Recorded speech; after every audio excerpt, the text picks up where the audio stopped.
This is the Albuquerque Business Podcast with your host, Jason Rigby. Each week, we interview leading local business leaders to inspire the vision and spirit that is in every entrepreneur, discussing strengths, weakness, strategies, systems, and the problems we can all solve together to fulfill a shared vision of a new future for Albuquerque.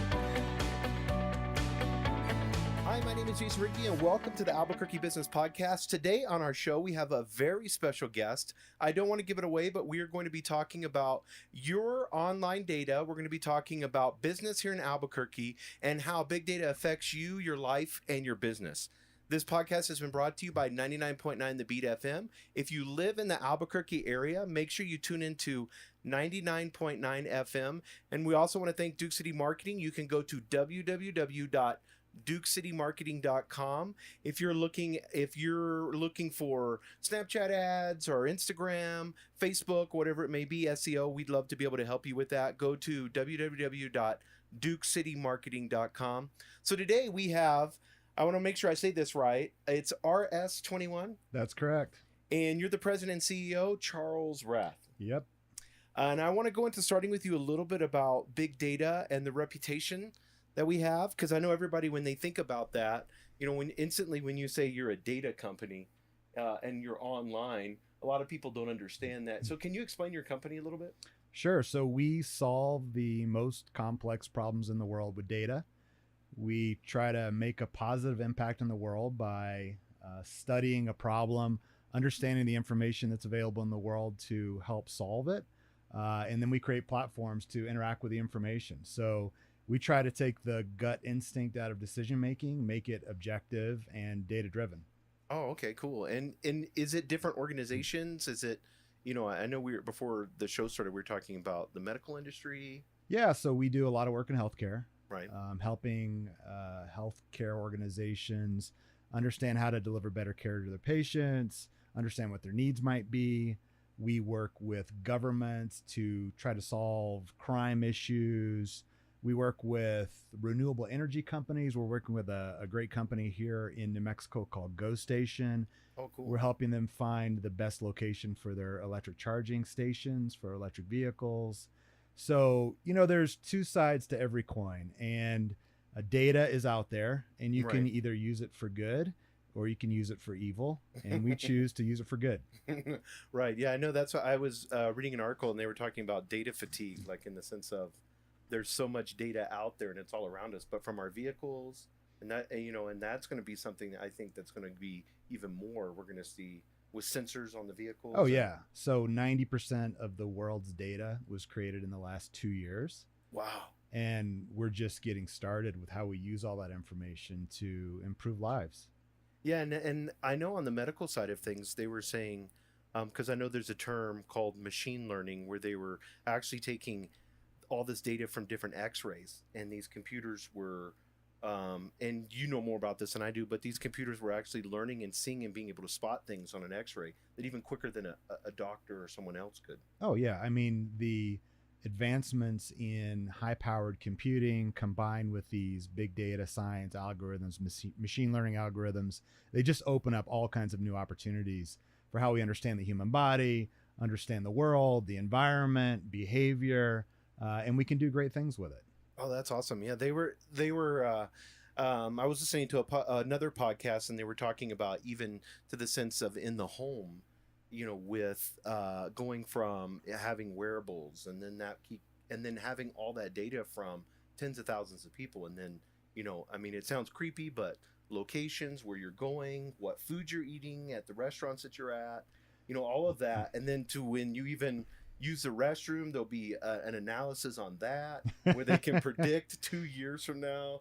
All right, now you're scaring me a little bit. And stuff like that. Because like with data, I guess where it becomes really powerful is when you're having a lot of information from millions of people. Then from that you can correlate it down. Yeah. So home applications are really cool. I have two boys, 1.5 and 3, Teddy and Leo. And we bought this thing called a Nanit. And so I'm not affiliated with that organization at all. I'm not promoting their product. Right. But it's a nanny cam. Oh, right? okay. And so Right, you right. can monitor the temperature in the bedroom. You can see what your kid's doing.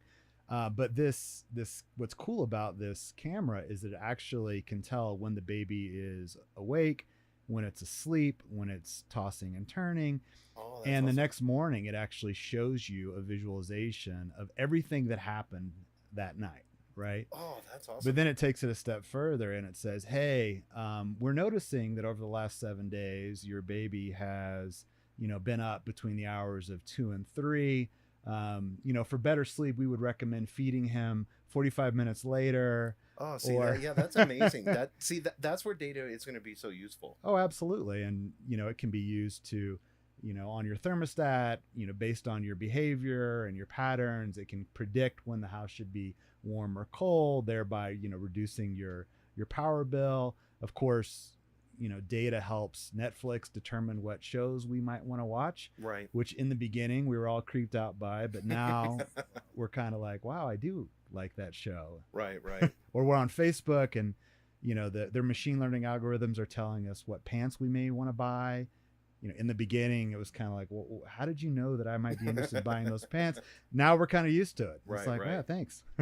Do you think that like with Facebook, and I know that's kind of been like he's kind of taken the hit. It seems Mark Zuckerberg has kind of been the one that is going before the Senate and Right. with that. And I know on the advertising side of things, and I don't know if you do a lot of data on that side or not, but is there regulations in place, or is there something that to protect privacy, or how does that work? So that's definitely an issue.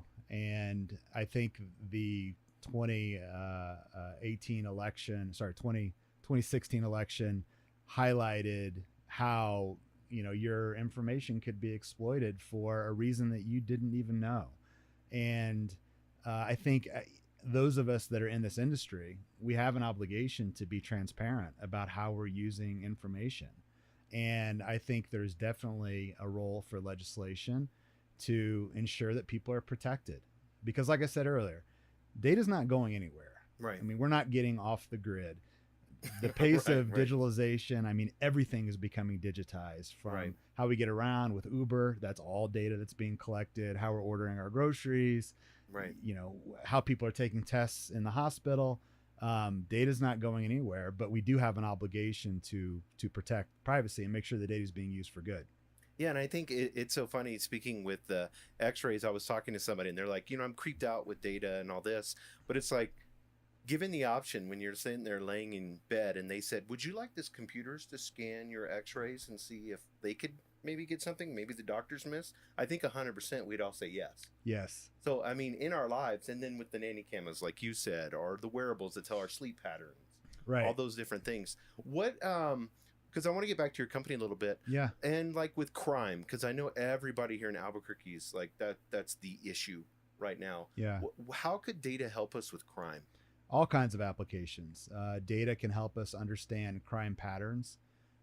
So if we know that auto thefts in the eastern part of Central Avenue are usually occurring between the hours of 6 p.m. and 10 p.m. on weekdays, we can pre-position officers there. We can ensure better lighting. We can use data to understand, where do vehicles go after they've been stolen, so we can try to understand patterns, to try to understand who's doing these things and why they're doing it. We can use data to ensure that officers are in the right frame of mind when they're working. Right. By looking at how many days they've taken off and maybe how many accidents they've been in and whatnot. One of my really good friends is the assistant commissioner for advanced analytics at NYPD. Just created a machine learning algorithm called Patternizer, where they can use the massive amount of data that NYPD is collecting on crimes to see where there's similarities, to see if help investigators pinpoint particular patterns to find criminals. I mean, it's just endless. Well, that's where we're getting into predictive. So where we can analyze the data and then we can predict things that may happen. Absolutely. And we can ensure that our officers are being distributed in the right parts of the city. I mean, there's all kinds of applications. I think, crime is probably one of the best use cases to think about how we can use data. And that is part of the answer here in Albuquerque for our crime problem. Now, the good news is we have a phenomenal DA named Raul Torres that is a huge big data guy. And, part of his mission is to make sure that we're using an algorithm to ensure that our best prosecutors are being assigned to the most dangerous criminals. Right. And looking at the history of how people have entered and exited the criminal justice system and making sure that we're dealing with them accordingly. But he's a guy who spent time in Silicon Valley. I mean, he loves data. And I think the mayor is a pro data advocate as well. Oh, cool. Because I know that would be something that we could look at, because everybody seems to be kind of, what do we do with this epidemic, where we may have the answer sitting right here in front of us. Absolutely. Yeah. I want to talk a little bit. So your name, you kind of have an unusual name, RS21. What is that in particular? So it stands for Resilient Solutions for the 21st Century. So we built the company, like I mentioned earlier, to do good with data. Right. The humanity is facing incredibly complex challenges, everything from climate change to crime to socioeconomic inequality to, the list goes on. But we have more information at our fingertips than ever before. And so we built the company to harness that information to solve really hard problems, and started as a company of one in 2015. I think we've surpassed 50, or we're getting close to surpassing 50, awesome. And we're doing cool stuff all over the place. Right. And you have a new building downtown? Or, Yeah. Well, it's an old but new. Looks like you've remodeled it. I was on your website. Yeah, super cool. So we're in the Occidental building. Okay. It's owned by the founder of Etsy, who is in New Mexico, Jared Tarbell. Oh, wow. And his wife, Lori. Yeah, that's another cool story. Highly recommend that you have them on the show. Oh, that would be awesome. Yeah, so they bought that building, I don't know, 5 or 6 years ago, 100 years old. It looks like Doge's Palace in Venice. Super cool architecture. Does it have a Vegas theme? It makes zero sense that it's in the middle of Albuquerque, but Oh, we that's love funny. it. I mean, it's been there for 100 years.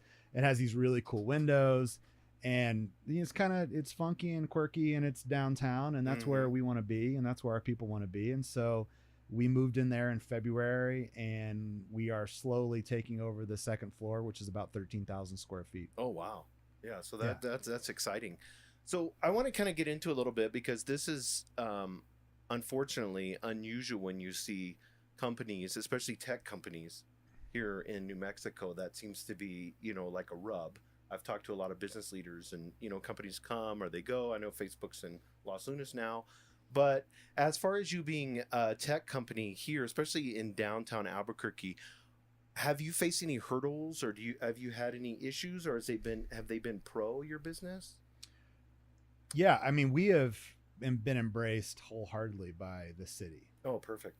And these rumors around there's no technical talent here, no one wants to live in New Mexico, I think it's just bogus.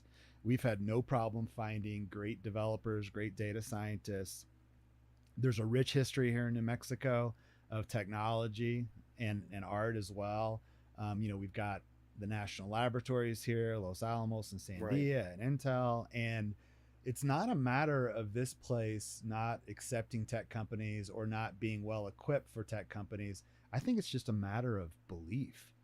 And I think if there are a few of us that can kind of break the mold and show that you can be successful here, I think it's going to blow up.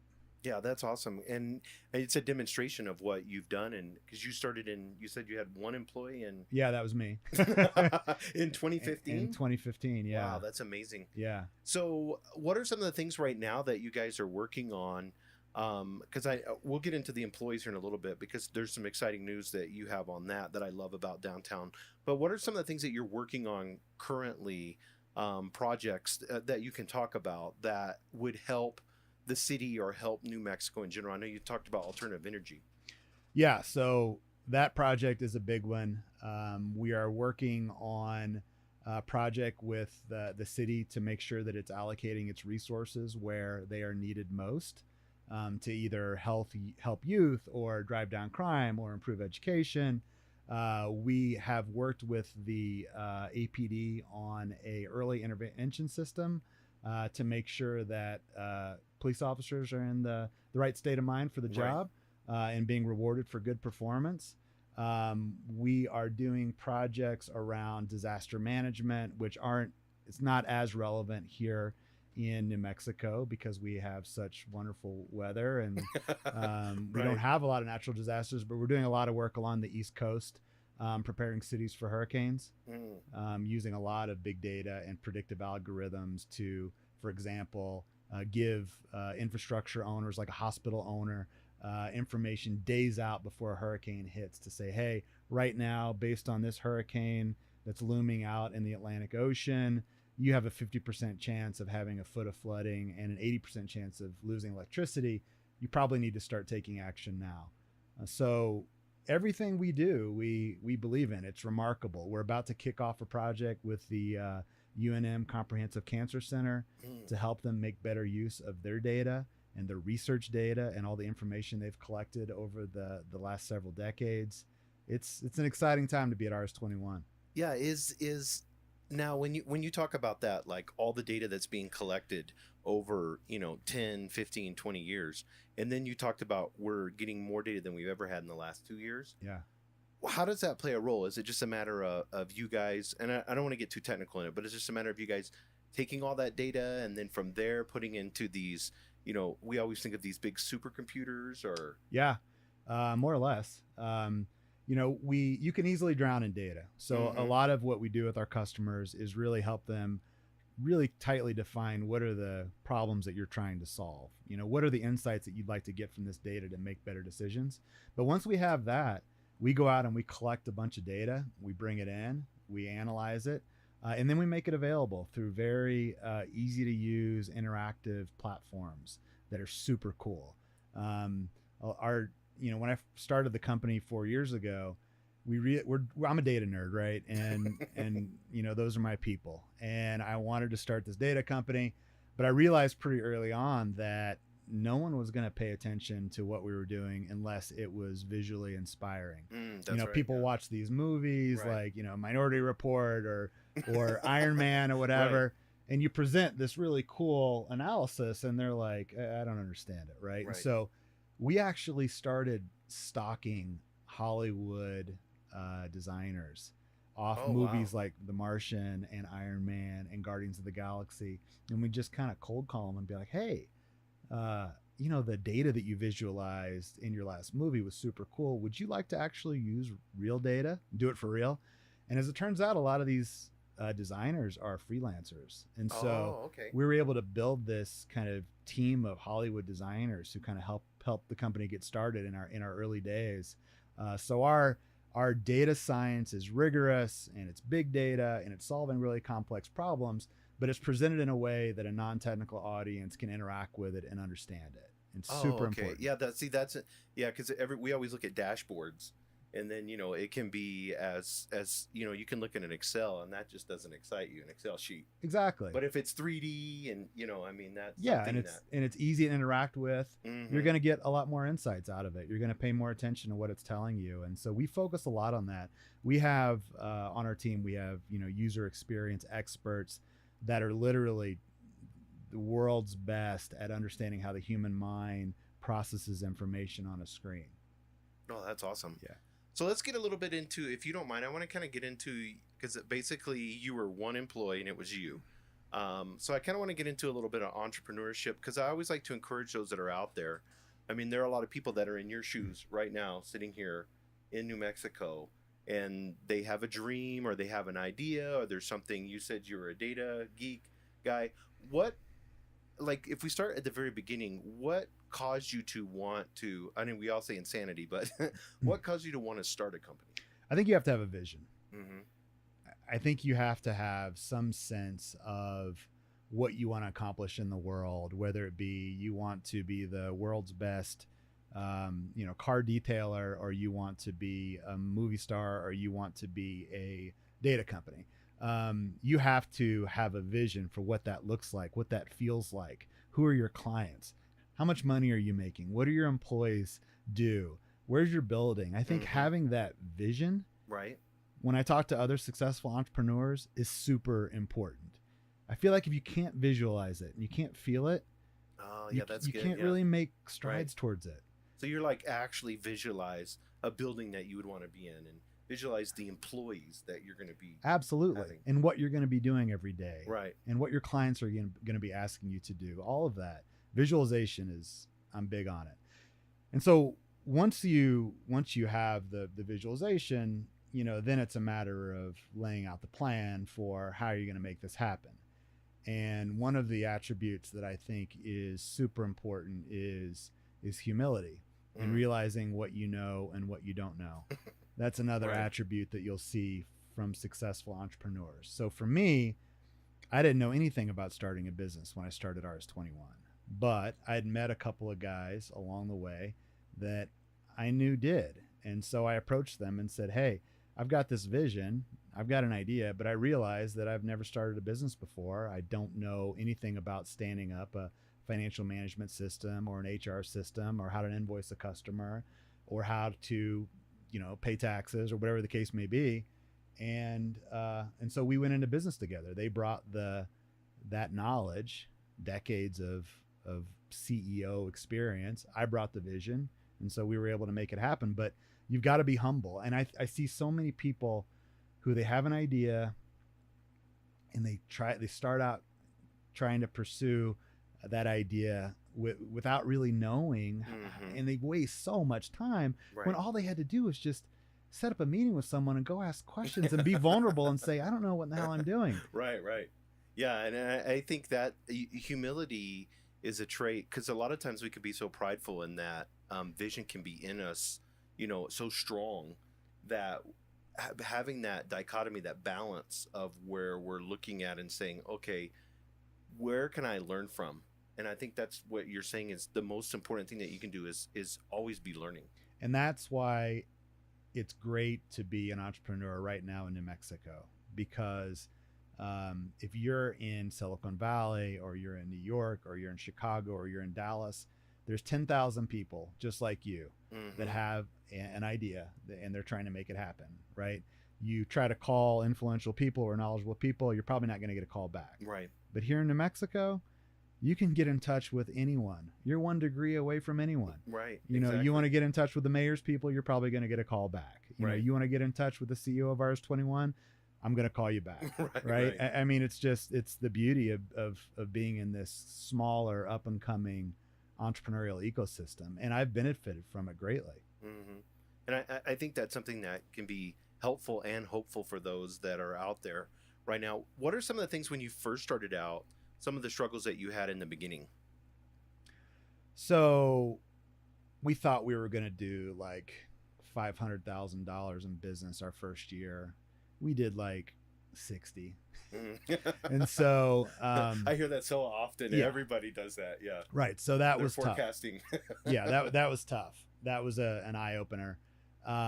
But you've got to believe. And I think once you make the decision that you're going to start a business, I mean, you got to be tenacious, and failure is not an option. So that was tough.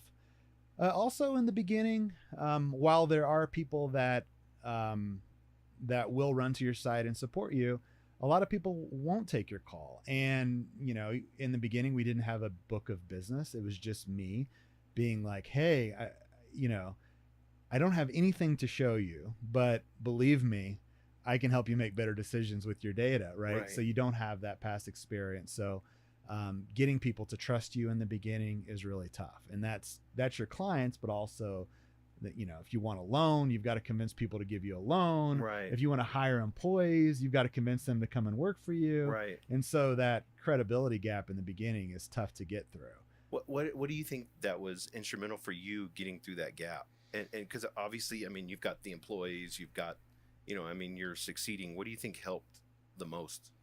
So for me, I was a little bit older when I decided to start RS21. I think I was 39. And so I had built a pretty good network. I'd spent 12 years before I moved to New Mexico 8 years ago in DC, in Washington, DC. Worked in a lot of federal agencies, had built a good network from my time in grad school there. And so I had people to call, and I had prospective clients right from the get-go.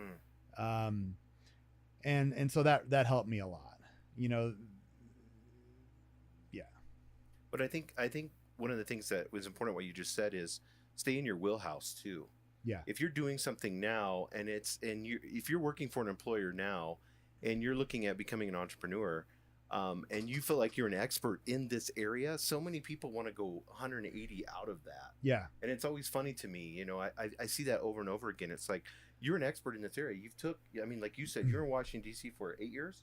Yeah. Yeah. I mean, it's 12 years. 12 years that you were an expert in that arena. I mean, it takes 10 years, 10,000 hours, they all say. Right. So you knew exactly where you were at. You had that foundation already laid there. Yeah. Yeah. I mean, it helps a ton.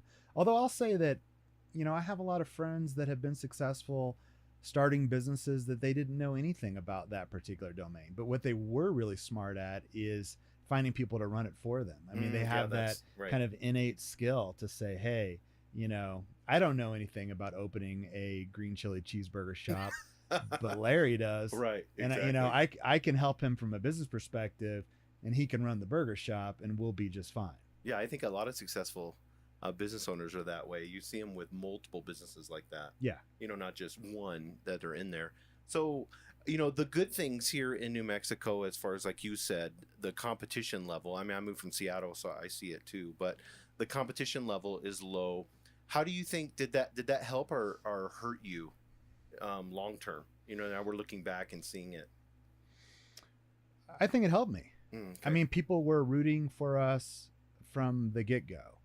I will say what was difficult was that there wasn't a lot of money in the state or the city at the time that we were starting. And so in the beginning, I had this vision of Albuquerque and New Mexico kind of being our laboratory where we could do the coolest work. Mm-hmm. It didn't really pan out that way. Right. You know, we ended up having to get a start outside the state. Did a lot of work in Washington, D.C., and New York, and Dallas, and L.A., and now we're finally starting to get to do work in our own state, in our own city. And so it's just funny how it works that way. Yeah, that's crazy. We're going to take a break real quick, and we'll be right back with RS21 President and CEO, Charles Rath. Join us this week for another episode of the Albuquerque Business Podcast with your host, Jason Rigby. Each week, he interviews leading local business leaders that inspire the vision and spirit in every entrepreneur, discussing strengths, weakness, strategies, systems, and the problems we can all solve together to fulfill a shared vision of a new future for Albuquerque. Listen or download this Sunday afternoon at 4 from your favorite podcasting app. And we're back with RS21 President and CEO Charles Rath. What's your website? If somebody I went to your website and it was like really cool. You had like this thing like turning. Yeah. And it had these little pinpoints. Yeah. Is it RS21? .io. .io. What's the .io? I've been seeing that a lot lately. It stands for input output, I believe. It's the new cool.com for tech companies. Okay. All the cool kids are doing it. Yeah. Oh, that's funny. So let's get into a little bit about your transition. Obviously, you went from, you know, having yourself as an employee to now having over 50 employees, and you're looking at going downtown Albuquerque. You find this cool Venetian building, and you're in there. What are some of the things that you're seeing? Because I know you have some really cool ideas about Albuquerque. What are some of the things you're seeing with the city? So we're all in on downtown Albuquerque for a number of different reasons. One is, you know, we're creative types of people that work at RS21. We want to live, work, and play in the same neighborhood. We want a vibrant downtown area. We want vibrant art scene. We want to be able to go have a beer after work, and we want to be able to go to the grocery store and be able to walk there from our apartment and then be able to walk from there to our place of work. And so just from a quality of life perspective, we're big believers in downtown areas. Coincidentally, we're getting a lot of employees that are coming from cities, given the work we do. Right. And that's what they're looking for as well. So that's the other thing. I mean, from a business perspective, if we're going to attract what I call the creative class to Albuquerque, we need a vibrant downtown area. It's super important. And from what we see now, unfortunately. Yeah. I mean, there are a lot of really well-intentioned people in the downtown area trying to bring it back or redefine it or reinvigorate it. We're not there yet. We're not where we need to be. But it's something that we all need to be focused on. As a city. As a city, right. Yes. And as people who live in this city. Yeah, because it's amazing to me how many people I talk to and how the least amount of times, unless it's like they're going to the federal building or something, the courthouse, how many times they do not go to downtown. Yeah. And that's sad. It's totally sad. We have to change it. And I feel like we're one of the last mid-sized cities in America that haven't figured out a way to revitalize our downtown area. Yeah, I know there's a lot of, I've talked to the mayor and I know several other people, and I know there's a lot of things going on down there.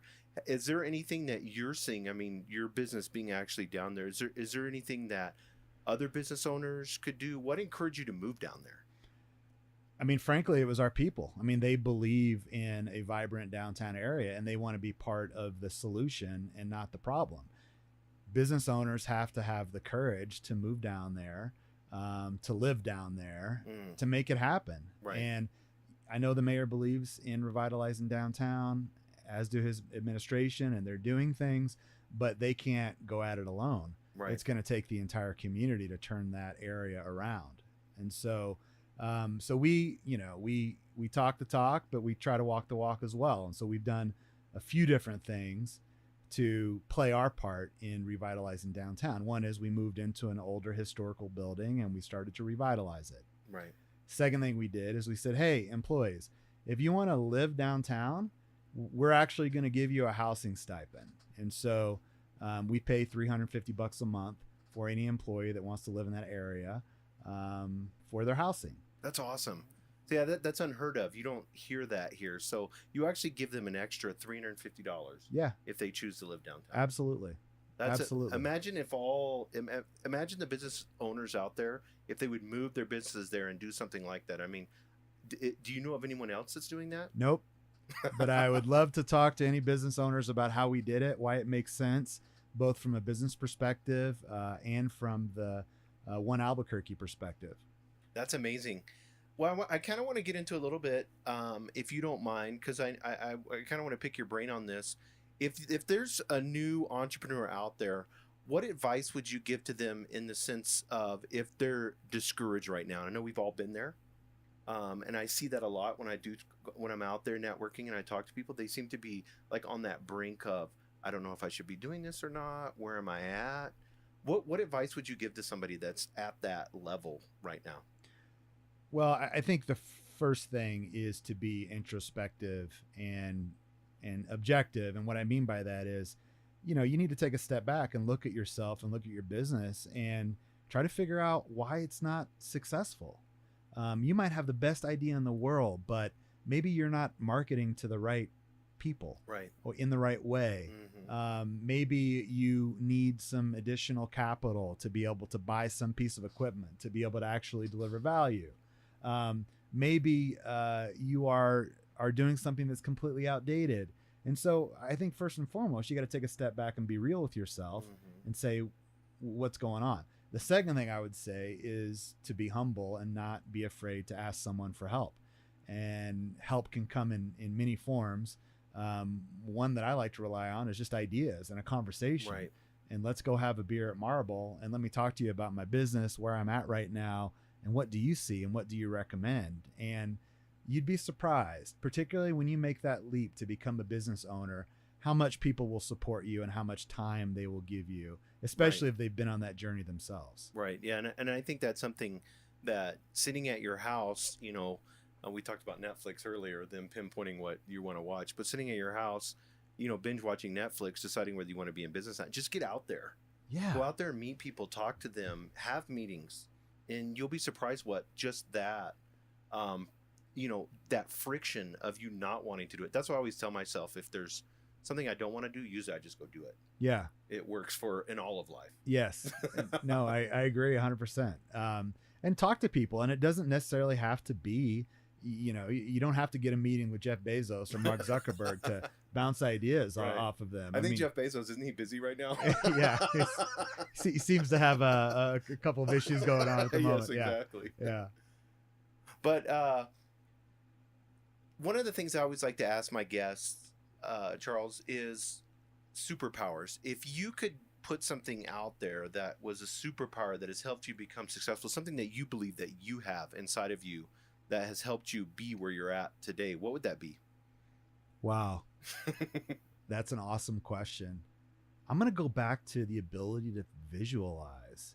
and to dream in a Right. very visceral and real way. I mean, I visualize where I'm at right now, not necessarily in this studio having this interview, Right. but you know, what our employees, how many of them we'd have, what our space would look like, what clients we'd have, what our bank account would look like. I mean, Right. I felt that. And I think that's the superpower. If you can visualize it in a powerful way, I think if you can do that, then every day you wake up, I think you just subconsciously, and I don't know if it's the universe or Right. it's something in our brain, you just subconsciously march towards that vision, and you're making trade-off decisions every day, whether Right. it be conscious or subconscious. Does this get me closer to my vision? No, So I important. love that. Yeah. Because we're so consumed with negative thoughts. You know, we're always quick to look at, you know, like you said, the bank statement, or always quick to look at this employee that just left us without taking the time to sit there and have, I mean, just out of curiosity, do you have like a morning routine? Do you meditate? I mean, do you just visualize when you get up, or? I've been asked that question so many times. So first thing I do is I wake up and I change diapers. Oh, that's fine. So I usually get up about 6 a.m. I race to go get coffee started, hopefully before my 1.5-year-old starts crying. So once I hear him, I'm on duty. First thing in the morning, Right. I try to let my wife and my 3-year-old sleep. I roll in, I get Teddy out, I get him his baba, I change the diaper, I get fresh clothes on him. But then at about 7 a.m., that's when Ava wakes up, and my 3-year-old, I transition those responsibilities to her. And then I usually will either get on my stationary bike, which is I'm a big fan of the Peloton, Right. which has the screen, and you know, Mhm. you can take kind of spin cycles, or I'll lift some weights. And for me, meditation comes in the form of exercise. Okay. It really allows me Right. to clear my mind, get the heart rate up, and usually that 10 or 15 minutes after I've exercised, that's when I'm getting my best ideas for the day. I love that period right after exercise. There's a certain amount of clarity that comes Right. from that. I prefer to start my day a little bit later so I can kind of think about the day, get some emails out, talk to the team, and then I'm off to the races. I think that's awesome. A lot of people think that they have to. I know a business owner right now. I was in their office the other day, and they're like, "Well, you know, it's 12 o'clock. I need to go to lunch." You know, I was like, "Well, what time do you come in?" They say 8:30, and then they're like, "Well, I leave at 4:30," and I'm like, "Do you do this Monday through Friday?" And they're like, "Yes." You know, I work, and as a business owner, like you just said, you like to start your day later. I'm the same way. Yeah. Some of my best work sometimes is at night. Yeah. But I like to have my morning routine, and then I'll start work 10, 11, 12 sometimes. Yeah. I think everyone has a different routine Mhm. of when they're thriving. My CTO, Cameron, he gets his best thinking done late at night. And so, you know, a lot of You times get I 100 wake, emails. yeah, like what gym has he come up with, you know, last night? I'm a, you know, earlier morning guy myself. I think it just varies. But, you know, the question about, you know, comes in at 8:30, leaves at 4:30. So, you know, there's a myth right now, in my opinion, that you can be a successful entrepreneur working, you know, 4 days a week, 4 hours a day. Right. And maybe there are people out there that have pulled that off. I am not one of those people. I've had to work my tail off Right. in this job. I've had to sacrifice a lot. Right. Luckily, my family is very understanding of that, and it's for a greater good, and Right. they see that, and they see that it's temporary. But to be successful in this world, you've got to hustle. You got to Right. have grit. Right. You got to be willing to work hard. You got to be willing to work some Sundays, jump on an airplane at 2 a.m. or whatever the hell it takes to get that vision. Yeah, I love that. Yeah, a lot of people, I think, don't understand the whole combination of. I'm the same way. You know, if 70 hours is nothing, and I don't like to glorify the hours, the amount of hours that you work, but it's having that ability to be able to, you know, have that deep focus, that work that you need to get done. And sometimes if you have a client that calls you at 7 o'clock at night, that just is what it has to be done. Yeah. You know? And it's easy to do when you have that vision and you're working towards a goal, right? Because you realize that it's a sacrifice you have to make to get there. I think a lot of times when people get burnt out or they really rebel against working long hours is because they don't have those goals, or their goals may not have anything to do with standing up a successful business. And, Right. and that's great too. I mean, if you want to be home every day at 3:00 so you can spend quality time with your kids right now, that's wonderful. That's the choice you make. Right. But some of us have to, we've had to make sacrifices. But I would say 80-90% of entrepreneurs that are out there are, unfortunately, or fortunately, however you look at it. I like work. To me, it's a game. So, there's puzzles and games. Yeah. So for me, it's kind of my lifestyle. I mean, people look at it and say, well, what hobbies do you have? And I'm like, well, I like certain, I like to go to the gym and do these things, but I'm so passionate about what I do. I really love it. Yeah. So, and when you love something and it becomes a passion, it's what you want to do. Yes. And if you're not wanting to work and not wanting to, I would encourage you, find your passion and go in that direction. Yeah. Whatever it may be. Yeah. I mean, if you find what you're passionate about, you'll never have to work another day in your life. I mean, Right. I'm with you. I love what I do. Mm-hmm. I mean, I'm fired up to go to work every day. I hate leaving my kids in the morning, Right. but I'm a better dad because of it, because I'm happy. I'm doing what I want to do. Mm-hmm. And I think that comes through in every facet of my life. And I can't say that's the way it was for me my entire career. Right. But I mean, you've seen it where you've had to work with clients and you thought, and we've all had it where we may think we're losing a client and then we fly somewhere and we save the day, and we're up all that night before getting the presentation together, practicing over and over again. And then we get there and we get that victory. There's nothing like that. Oh, you're like walking on air. Yeah. When you leave that building, and you're giving high fives to your colleagues because you just killed it. Yeah. Or you just exactly. got a contract, Right. or whatever the case may be. I agree, man. I live for those moments. Yeah, and and I think that's what causes an entrepreneur. And if I've told people, entrepreneurs kind of cool now. You can go on Instagram and everybody's an entrepreneur. Yeah. And I was like, if you don't have that passion, that drive, if you don't feel that when you're out there, it's fine. Not everybody has to be an entrepreneur. Absolutely. If you want to be passionate at, I was talking to an artist the other day and they're like, well, they were trying to take their art and be an entrepreneur, but really they were just an artist. Yeah. I was talking to a tattoo artist too, and he was like, well, how can I market? How can I do this? How can I do that? And he was just so frustrated. And I'm like, at the end of the day, your word of mouth is good enough. Right. And you want to focus on the art. Right. Focus on that. You're not geared in that direction, Right. So, and not everybody is. And I encourage people, don't become an entrepreneur if you don't have the passion, the drive, and you're not willing. I mean, it is what it is. Like you said, if you're not willing to grind and hustle. I will say this. I mean, regardless of whether or not you want to be an entrepreneur, I think you do need to find a passion in your life and go after that with gusto, whatever that may be. If you want to be a great knitter or a great, skydiver or a great surfer or whatever the case may be, pick something and go all in, live this life. Yeah, I love that. Is there any tools or books that's helped you? I always like, I'm kind of a book guy. I've got my Kindle out all the time. Is there anything that's really helped you on your journey? Books are key. I'm reading constantly, and I love business books. I love things like HBR, McKinsey reviews, things like that. The book I am reading right now is called Disrupt You, which is all about this idea of taking a step back and evaluating, being real with yourself about where you are. There's another book that I've read recently called The Execution Factor by Kim Perrell, which is phenomenal. It's the best business book that I've read in probably the last decade. It's called The Execution Factor by Kim Perrell. I just kind of randomly stumbled across it. I don't think it's maybe it is a bestseller. I'm not sure, but it's all about this idea of having the entrepreneur's mindset. I highly recommend it. Is it about executing?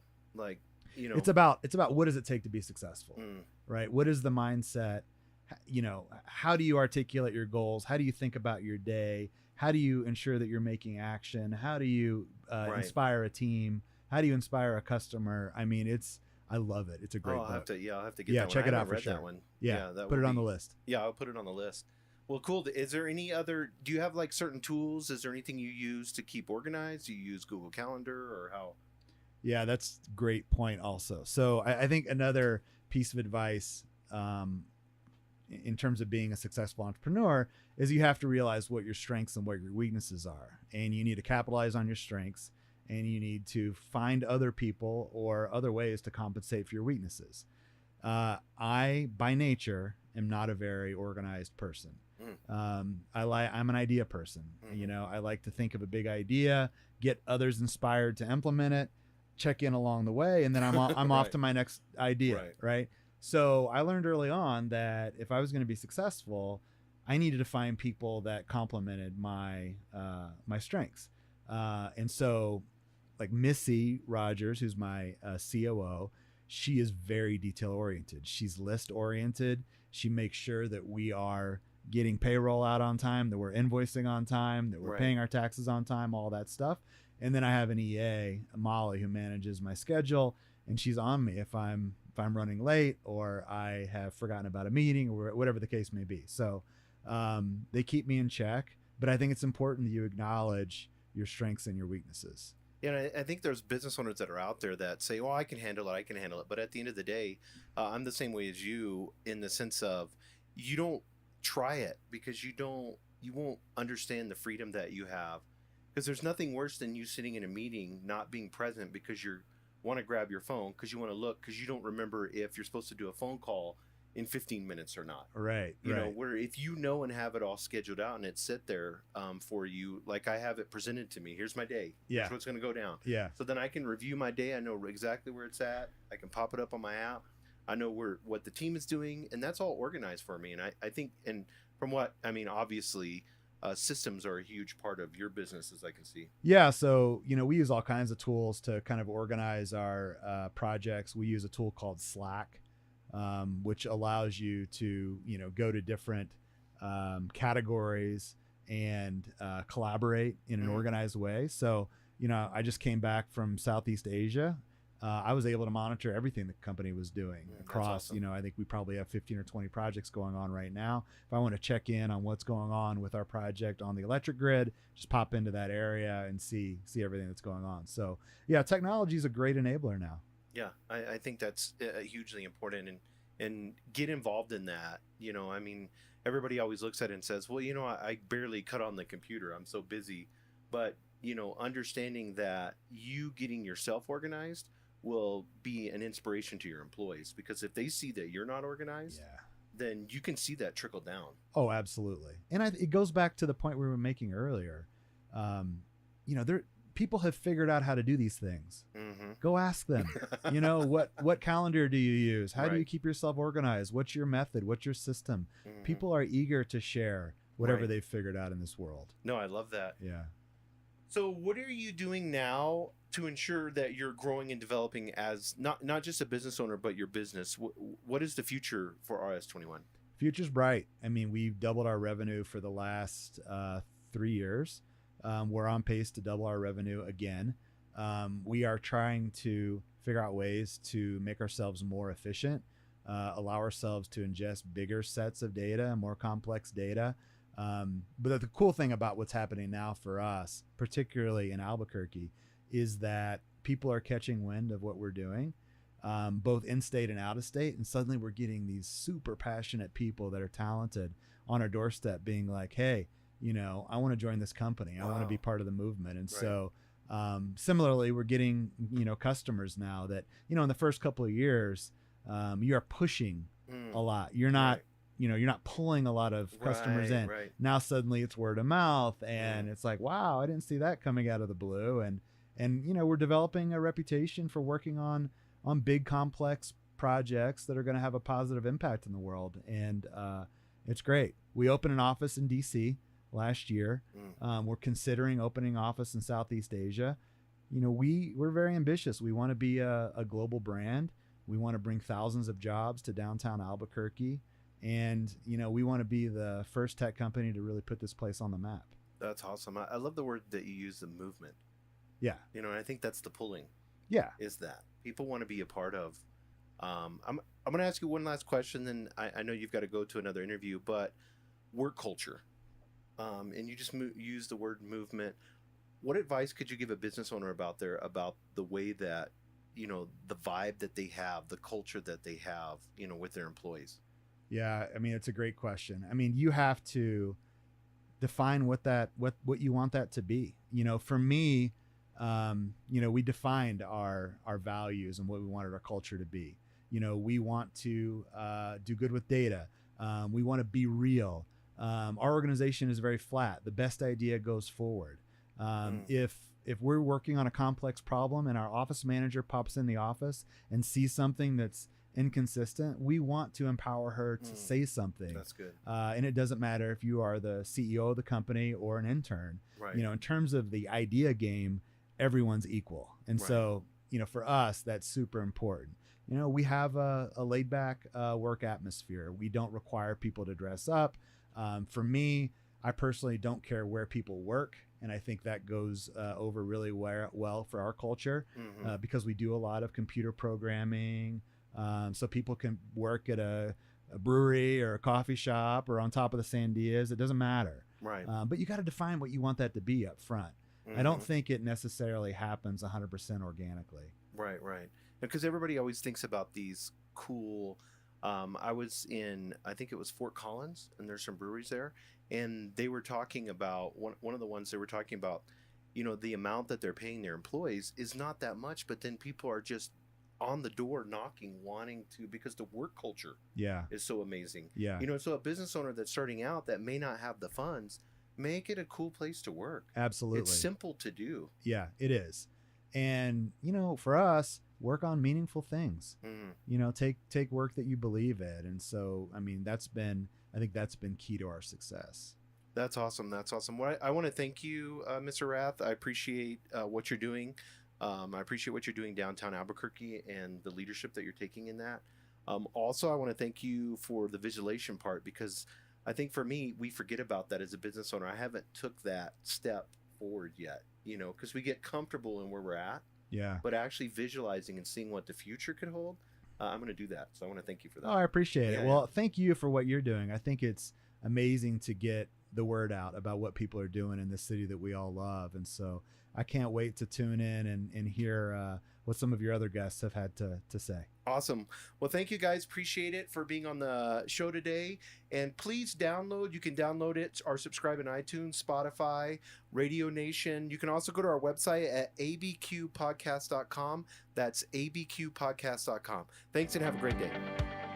Thank you for joining us on the Albuquerque Business Podcast. And thank you to our sponsor, DukeCityMarketing.com. Please go to abqpodcast.com, where you can get show notes, resources, and links to everything we talked about today to help you navigate your journey as an entrepreneur and business owner in Albuquerque.